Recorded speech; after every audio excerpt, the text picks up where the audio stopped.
Assalamualaikum warahmatullahi ta'ala wabarakatuh. Kembali lagi dengan saya Asad Rafiq, mahasiswa YIN Madura, Program Studi Pendidikan Agama Islam. Sekarang saya akan menjelaskan tentang metode profetik dalam Al-Quran. Jadi, metode profetik dalam Al-Quran merujuk pada cara ajaran dan pendekatan yang digunakan oleh para nabi dalam menyampaikan pesan-pesan ilahi kepada umat mereka.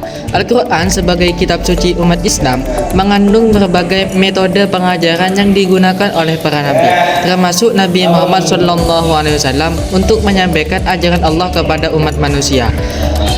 Ada beberapa metode profetik yang dapat ditemukan dalam Al-Quran. Antara lain yang pertama yaitu penggunaan cerita dan perumpamaan. Para nabi sering menggunakan cerita-cerita dan perumpamaan dalam Al-Quran untuk menyampaikan pesan-pesan moral dan spiritual kepada umat mereka. Cerita-cerita ini memberikan pelajaran dan hikmah yang dapat dipahami dengan mudah oleh pendengar. Yang kedua yaitu penggunaan argumentasi dan dalil. Para nabi menggunakan argumentasi yang kuat dan dalil-dalil yang jelas untuk meyakinkan umat tentang kebenaran ajaran Allah. Mereka menggunakan logika dan bukti-bukti yang mendukung ajaran yang disampaikan.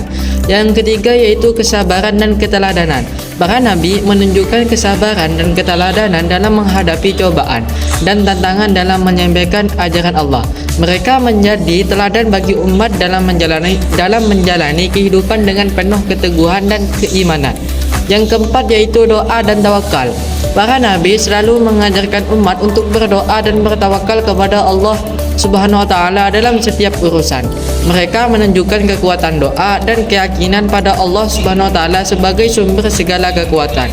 Adapun yang terakhir yaitu pengajaran secara bertahap. Para nabi mengajarkan ajaran Allah Subhanahu wa ta'ala secara bertahap sesuai dengan kemampuan dan kebutuhan umat mereka.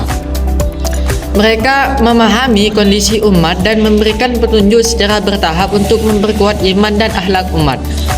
Melalui metode profetik dalam Al-Quran, para nabi memberikan contoh yang baik bagi umat dalam menyebarkan ajaran agama, memperkuat iman dan membimbing umat menuju kebaikan dan keberkahan. Metode ini menjadi pedoman bagi umat Islam dalam menjalani kehidupan sehari-hari dan memahami ajaran Allah dengan lebih baik. Mungkin hanya itu yang bisa saya sampaikan mengenai metode pendidikan profetik menurut perspektif Al-Quran. Selebihnya mohon maaf apabila ada kesalahan dari saya. Wassalamualaikum warahmatullahi ta'ala wabarakatuh. Bobby Valentino.